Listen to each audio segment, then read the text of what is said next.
ഇൻക്വസ്റ്റിൽ പറഞ്ഞ സ്ഥലത്താണ് dead body കിടന്നിരുന്നതെങ്കിൽ വേറൊരാളുടെ സഹായം കൂടാതെ അത് അവിടെ ചെന്ന് വീഴുവോ? ഇല്ല സാർ. അപ്പോ അത് തന്നെ സാർ.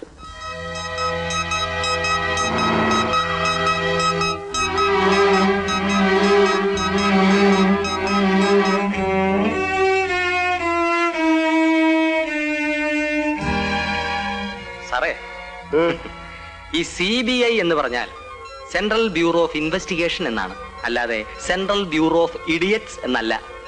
ഇനി കാര്യങ്ങളുടെ പോക്ക് ഓവർ സ്പീഡിലായിരിക്കും നോക്കും. ഹലോ,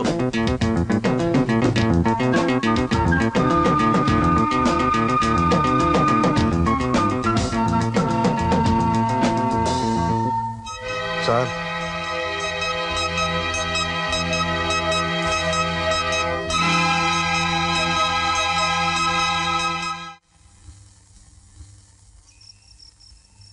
ഇവിടെയാണ് ഓമനയുടെ ഡെഡ് ബോഡി കിടന്നിരുന്നത്.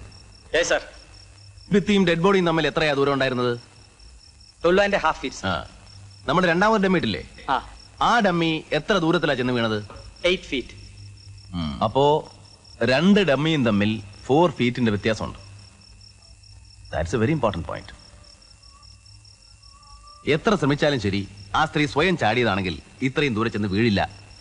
തനിക്കെന്ത് തോന്നുന്നു? ശരിയാണ് സർ. തനിക്കോ?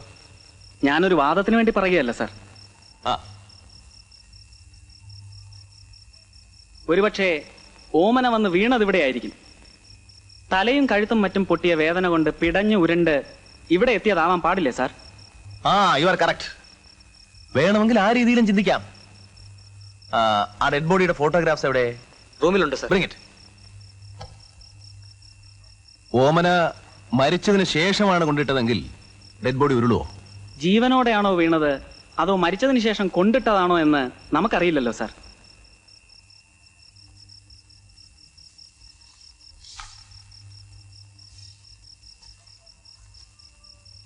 സപ്പോസ് ഹാരി പറഞ്ഞ പോലെയാണെങ്കിൽ ഡെഡ് ബോഡി ഇവിടെ വീണതിന് ശേഷം ഉരുണ്ട് ഇവിടെ എത്തിയിരിക്കാം.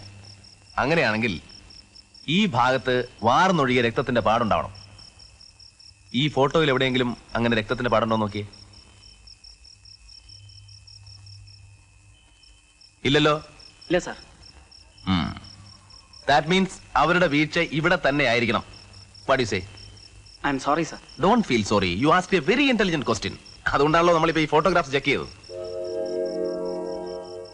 ഒരു കാര്യം കൂടെ ബോധ്യമായിരിക്കുന്നു, മരിച്ചതിന് ശേഷമാണ് ഓമനെ കൊണ്ടിട്ടിരിക്കുന്നത്.